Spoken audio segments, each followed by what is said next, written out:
Sachas Kiddushin Daf Yud Ches continues the Gemara's discussion of the halachos of an Eved Ivri and an Amavriya. We begin with a brisa that lists a few halachos comparing the two, and the Gemara will discuss the apparent contradiction to previous brisas and how we learn these halachos. So the brisa begins by saying that the halachos that apply to an Eved Ivri that don't apply to an Amavriya and vice versa. An Eved Ivri goes free when his 6 years are up, and when Yovel arrives, and when his master dies. The Brisa says these three don't apply to an Amavriya. This obviously contradicts what we've said in the last few daf. The Gemara will ask. And things which apply to an Amma Ivriya that don't apply to an Eved Ivri are that she leaves her avdus when she brings signs of physical maturity, and that we've discussed already, and also that she cannot be resold, and she can redeem against the will of her master. She does not need permission. She can just redeem herself if she wishes, and those are not true by an Eved Ivri. So where it begins and says, how could you say that an Amma Avriya does not go free with 6 years, the Yovel, or the death of the master? We have a brisa which we just said earlier, the Gemara quotes, where he said that an Amma Avriya is more than in Eved Ivri. In addition to all these things, which it says by an Eved Ivri, she also goes free with physical signs of maturity. So you see that she has those three things as well. So Shesh's answers here we're talking about where the master did something called Yiyud. Yiyud means that he marries her, and she enters his household as an Amavriya, and then he takes her as a wife. Now, the halacha there is that once she becomes a wife, she's a regular halacha's wife. She's not an Amavriya anymore, and the only way that she can leave his household is with a get. So Gemara says, therefore, these three things don't work anymore, because now she requires a get. So Gemara says that if that's true, that's pshita. I don't need a brisa to tell me that she's his wife. Of course, she requires a get. So Gemara says, no, you do need a brisa to tell you that. You would have had a havamina that her halachos of Amavriya don't end. She still could have those heterim, those freedom aspects of an Amavriya, even though she became his wife. And therefore, you need to tell me that it's not true. These three things don't apply. So the Gemara asks, and what does it mean when it says that if she brings simana, if she brings signs of physical maturity, she goes out? That's not true. She needs a get. If we're talking about when he did yid. So Gemara says no. So then we're not talking about yid. So what we mean is we say these three things are if she did yid. If he did not do yid, then she goes out. And even with simanim, those three things we said before, and with simanim as well. Okay, the Gemara moves on to the next halacha, which we saw in the Mishnah, that an Eved Ivri can be sold twice, and an Amavriya cannot be sold twice. So the Gemara says, where do you see this halacha that an Eved Ivri can be sold twice? We seem to see the opposite in a brisa. A brisa seems to indicate otherwise. It says, Beginei Vasoy, the pasuk describing the sale of an Eved Ivri who stole, and the Beis Din are selling him in order to pay off his theft. It says, V'imzar Hashem Shalav, Damim Le'Shalim Yishalim Im Ein Loi, V'nimkar Beginei Vasoy. He should be sold for his theft.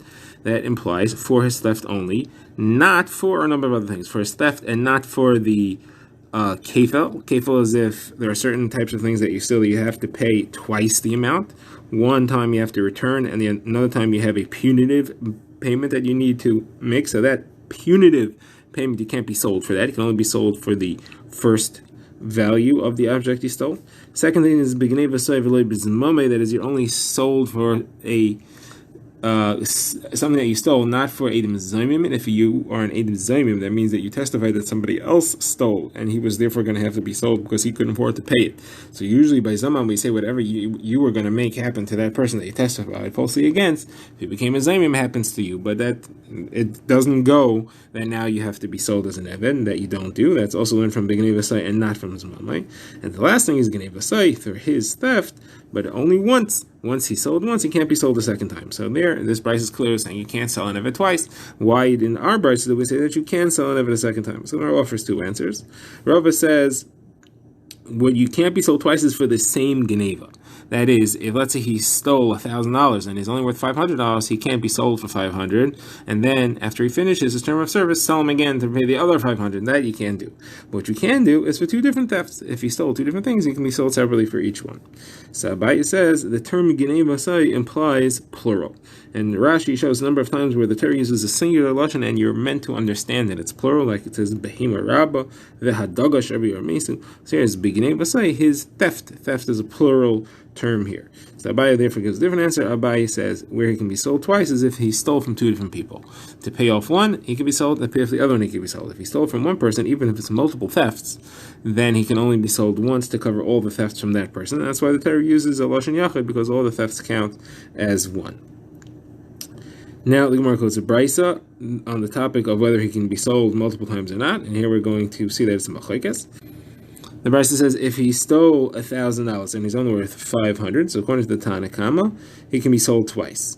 If he stole 500 and he's worth 1,000, then he cannot be sold at all because he would be paying back more than he's worth when he got sold.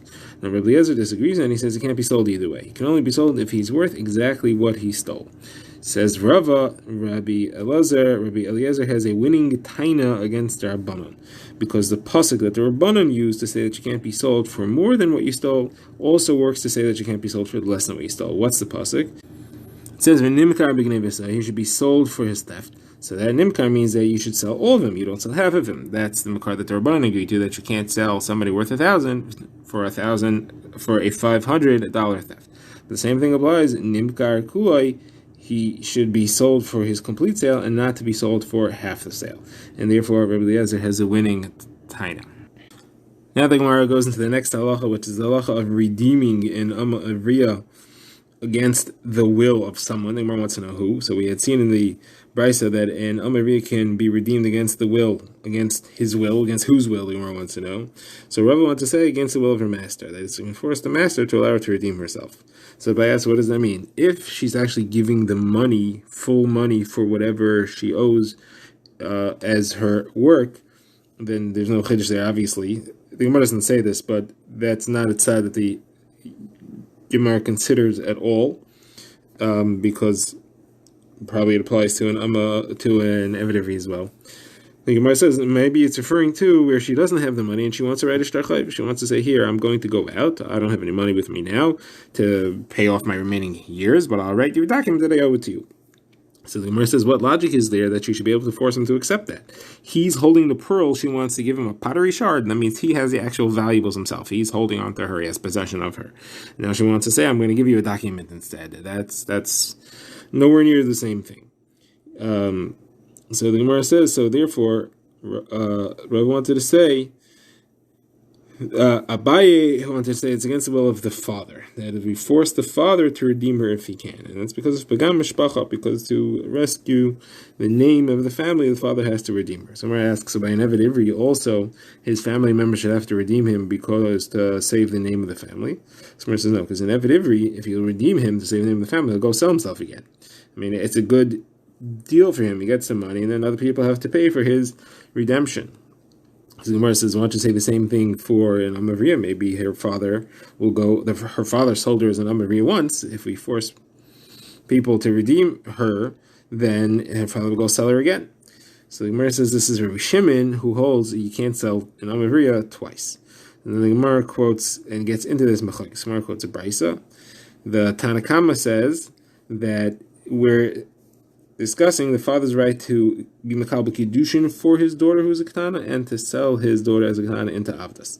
So the question is, if you do one, can you do the other? Or if you do one, can you do it again? So you have four combinations: shivcha and then shivcha again, shivcha and then kiddushin, kiddushin and then kiddushin, or kiddushin and then shivcha. So the Tanakhama holds you can do all three after the other three. The only thing you can't do is first be makabel kiddushin, and then if she becomes an almana and she's still a katana, sell her as a shivcha again afterwards. That you can't do. But to marry her off again after she was married, you can do, or to do shivcha and then marriage, or to do shivcha and then shivcha, you can't do. Now, Reb Shimon disagrees. Reb Shimon says, just like he cannot sell his daughter after she was married, he also cannot sell his daughter after she was a shivcha at all. So he says that the sale to shivchos cannot come after either of them. And therefore, that's going to be our opinion here, that he can't sell twice. It doesn't work. If you redeem her once, she can't be sold the second time, and if you don't need to worry about that. So says the Gemara, this machlekes between the Tanakhama and Reb Shimon is dependent on another machlekes which we see in a different brisa between other Tanaim.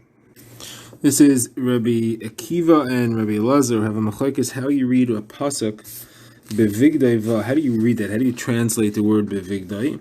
It's dependent on the old machlekes yeshem lemikor or yeshem lemasiris. We're going to say that the Rabbanon hold like Rabbi Akiva and Rabbi Shimon in our brisa holds like both of them. So let's explain. The Torah says bevigdai ba, that however you translate that, so it says la'am nachi la'yim shel la'macha, you cannot sell a daughter into shivchos if bevigdaiva. So what's the situation in which you can't sell her? So bevigdaiva, the way it's pronounced, means when his clothing is upon her. That means to say that he spread a talus of chuppah over her, meaning that he married her. So it means to say that after a marriage, there cannot be shivchas. So that is Rabbi Akiva's shita, and this is what we call yesh aim limikra. We go by how it's pronounced. It's pronounced bevigdai, and that's what that means. And therefore, there is no shivchas after ishus, which is the opinion of the Tanakama in our Mishnah, in our brisa that we just quoted, who holds like Rabbi Akiva. Now, Rabbi Elazar says it's spelled bevagdaiva without a yud. Even though it's pronounced bevigdai, it's spelled bevagdai. Bevagdai means that he rebelled against her. Rebelled against her means that he sold her into shivchas already. That's considered a rebellion in a sense. And that means to say that once the father has sold his daughter into shivchas, if he gets her back, for whatever reason, like we said earlier, he can't sell her a second time, because once he rebelled against her, once he was disloyal, as it were, he can't go back and do it again. So therefore, you can't have shivchas after shivchas. So that's Rabbi Elazar's opinion, and that's called yesh aim limisiris. You go by the spelling and not necessarily by the pronunciation. Now, that's what was Reb Shimon hold. So Reb Shimon holds you can't do either of them. You can't sell after shivchos and you can't sell after ishos. So he holds yesh aim lemikra ulmisaris. He holds to go with both of them. And if we have both drushes, both after a marriage and after a shivchos, she cannot be sold a second time, and that's what this machlokes is based upon. The Gemara now goes into the topic of yiyud, which we'll try to bring a riot from this whole discussion of bevigdai bevogdai. So yiyud is when the owner, the adain of a shevcha, of an amavriya, when he marries her with the kesef kiddushin being the money that he paid for her. He gave money for her when he purchased her, and he says that's going to be your kesef kiddushin, and now she becomes his wife, and that process is called yid. So the question is, does that do a kiddushin, or does that do an asuin as well, and she's fully married? What's an afkamin? Of course, would be if she has the halachas of an arusa or an asua. The three that are brought as an example are always if she were to die, would he inherit her? Can he be matam her if he's a kayin? And can he be mefer her nedarim? So Gemara wants to bring a proof from our discussion. When we said bevigdei ba, that refers to a marriage, it actually referred to yid. The context of the pasuk there was talking about the adain doing yid, and we just said that if you read it as bevigdei ba, then that means to say that he cannot sell her a second time after she has been had yid. So the Gemara says the implication is he can't sell her, but she can be mekadesher. That implies that the father still has the right to be mekabel kiddushin for his daughter after he has sold her into abdus and she's been a shivcha who has had yid. How can he sell her if she had nisuin? The halacha is once she has nisuin, even if she's a katana, father no longer has the right to mekabel kiddushin. He has lost that rishus and it doesn't come back even if she becomes an almana. So how then could it be possible? Obviously, it was just kiddushin. She was only in a rusa, and she was never in a suah.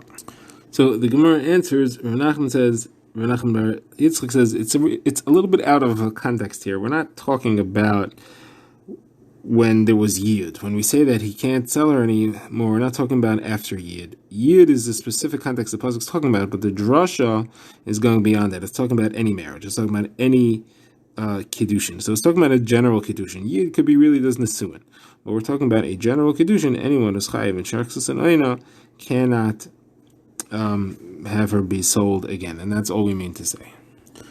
Gemara now brings another proof on this issue from another brisa. The brisa talks about when you could sell an amavriya into a shivchos that doesn't have a possibility of yid because there's an isser, the adain can't marry her.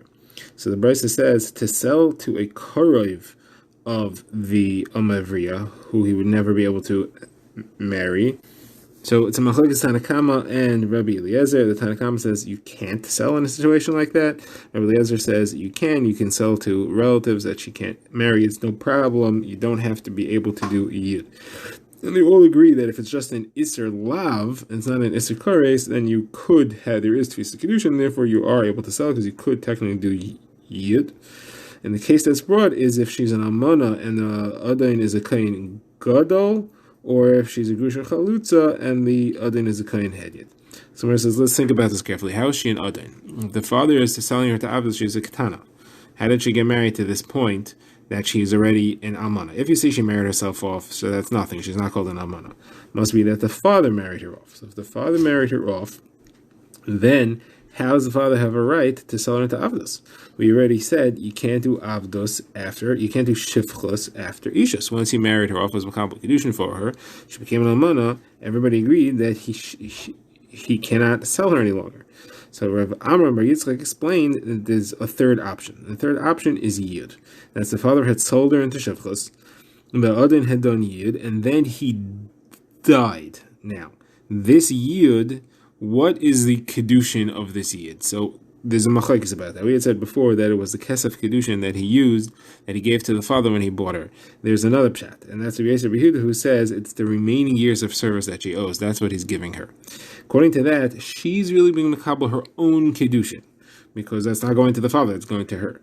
If she's being makabel her own Kiddushin, then if she then becomes an almana, the father still has a right to sell her if she comes back to him when she becomes an almana, because it's not him selling her it's not him selling her after he was makabel Kiddushin, it's him selling her after she was makabel her own Kiddushin. So that's the pshat we said there. Now, let's look at this then. So that means that she had yud. Now, if she had yud and she did nisuin, then she was a nesua. Once she had a nesua, the father anyway can't sell her, because we know that once she is a nesua, then she leaves the rishus of the father. Obviously, then yud is only kiddushin and it's not nesuin. So the Gemara answers, I don't see we have a problem with that. You were able to understand that her being makabel kiddushin as yud, if the kiddushin is her remaining years of service, is different than if the father's makabel kiddushin for her. If the father's makabel kiddushin, he can't sell afterwards. If she does yid and she's makabel her own kiddushin, then you understanding the father could sell her afterwards. So no. So then let's say it's nesuin, but it's nesuin that happened through her. So that's different from nesuin that's through the father, and therefore he should have a shus to be able to sell her even after a nesuin. Why do you have a problem with that? So that should be the answer. So Umar says, no, this doesn't make sense. Kiddushin, there's a difference between her Kiddushin and the father's Kiddushin. That's because when the Torah said, don't do shivchas after Kiddushin, it was talking about the father's rights. He doesn't have a right to do both. So if she did the Kiddushin, then the father could still do the sale afterwards to shivchas, because it's not him.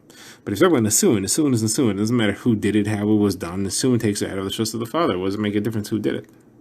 Now, the Gemara asks, Stam, what's prat in the Brisa here? We said that it's Rabbi Yehuda who holds that the Kiddushin money of Yid is the remaining years. That's actually a machlokes is what Rabbi Yehuda holds. And Nachman Yitzchak holds that even Rabbi Yehuda agrees that it's the kesef, the money that he used to purchase her, that is the kesef Kiddushin. So according to that, how are we going to learn this Brisa?